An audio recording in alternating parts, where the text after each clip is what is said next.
नमस्कार. मी मिसेस समता Yatin Dahanukar, counselling psychologist. आज आपण मानसिक आजारांमधल्या एका गंभीर आजाराबद्दल माहिती घेणार आहोत. हा आजार विचार, भावना आणि कृती यांमधल्या विसंवादाचा आहे. स्किझोफ्रेनिया किंवा छिन्न मनस्कता. नाव जेवढं गुंतागुंतीचं वाटतं तेवढाच हा आजारही गुंतागुंतीचा आहे.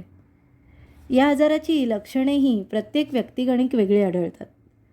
पण आपण आज काही कॉमन लक्षणं जाणून घेणार आहोत, ज्यामुळे तुमच्या आजूबाजूला कोणालाही आजार असेल किंवा त्याची सुरुवात असेल तर कळून येईल. सर्वात मुख्य लक्षण म्हणजे या व्यक्ती वास्तवापासून दूर जाऊ लागतात. त्यांचं स्वतःचं एक काल्पनिक जग निर्माण करतात आणि त्यात रमू लागतात. आणि साहजिकच त्यामुळे ते वास्तव जगातील लोकांपासून दूर राहण्याचा प्रयत्न करतात. पण फक्त एवढ्यावरूनच कोणाला आजाराचं लेबल चिकटवणं चुकीचं ठरेल. कारण बऱ्याचदा कलाकार मंडळीही आपल्याला कल्पनाविश्वात रमताना दिसतात, पण याचा अर्थ त्यांना हा आजार झाला आहे असं आपण म्हणू शकत नाही. कारण दोन्हीमध्ये प्रचंड फरक आहे. कलाकार हे कल्पनाविश्वात रमत असले तरीही त्यांना वास्तवाची जाणीव असते, पण या आजारामध्ये वास्तवाशी संपर्क तुटलेला असतो. तर स्किझोफ्रेनिया या आजाराने ग्रस्त व्यक्तींच्या विचारात ज्याप्रमाणे अवास्तवता असते, त्याचप्रमाणे त्यांचे वागणे बोलणेही बऱ्याचदा असंबद्ध असते. एका विषयावरून दुसरा आणि दुसऱ्यावरून तिसरा पटकन बदलला जातो. याचं कारण या आजारामध्ये दोन विचारांमधला दुवाच हरवलेला असतो. त्यामुळे प्रवाहीपणा राहत नाही. या आजाराच्या लक्षणांचं 3 प्रकारांमध्ये वर्गीकरण होतं. पहिली म्हणजे काही नव्याने निर्माण झालेली लक्षणं. दुसरं, ज्या गोष्टी लोकांमध्ये आढळतात त्यांचा अभाव. आणि तिसरे म्हणजे काही गोष्टींमध्ये निर्माण झालेला विसंवाद. प्रत्येक प्रकारातली किमान 2 लक्षणं या रुग्णांमध्ये आढळतात. किंबहुना ती आढळली तर त्या व्यक्तीला स्किझोफ्रेनिया हा आजार आहे असं म्हणता येतं. नव्याने निर्माण झालेल्या लक्षणांमध्ये भास होणं. हे भास कोणत्याही ज्ञानेंद्रियाच्या मार्फत होऊ शकतात.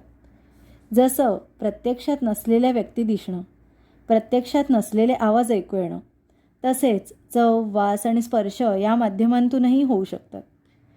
अवास्तव विचार, बोलण्यातला विसंवाद, असंबद्धता, भावना आणि कृतीमधला विसंवाद इत्यादी आढळून येतं.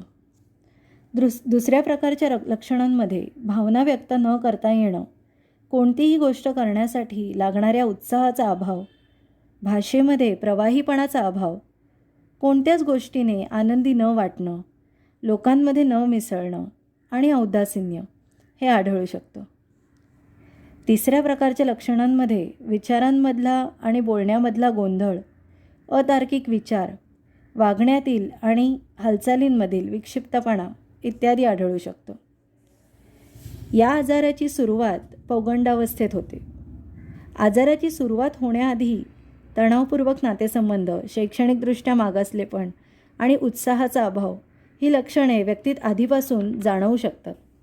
या आजारासाठी जनुकीय तसेच पर्यावरणीय असे दोन्ही प्रकारचे घटक कारणीभूत असतात. हा आजार पूर्णपणे बरा करण्यासाठी उपचार उपलब्ध नसले तरीही या आजाराची लक्षणं नियंत्रणात ठेवण्यासाठी औषधोपचार उपलब्ध आहेत. तसेच नवीन उपचारांसाठी संशोधनही चालू आहे. यासाठी आजाराला कारणीभूत घटकांचा अधिक खोलवर अभ्यास केला जात आहे. त्याचबरोबर आधुनिक तंत्रज्ञानाच्या सहाय्याने मेंदूमध्ये नक्की कोणत्या भागात आजारामुळे बदल उद्भवतात याचाही अभ्यास चालू आहे. या रुग्णांच्या कुटुंबियांसाठीही हा आजार हे एक मोठं आव्हान असतं.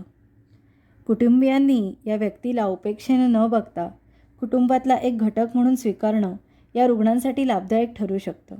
इतर कोणाहीपेक्षा या रुग्णांना समाजात स्वीकारलं जाऊन त्यांना समजून घेण्याची अत्यंत गरज आहे. तुमच्या आजूबाजूला जर या आजाराशी संघर्ष करणारे असे रुग्ण असतील तर त्यांना आणि त्यांच्या नातेवाईकांना पाठबळ देण्याचा प्रयत्न करा. किमान या रुग्णांकडे उपेक्षेने बघणं टाळलं तरी ती फार मोठी मदत ठरू शकते.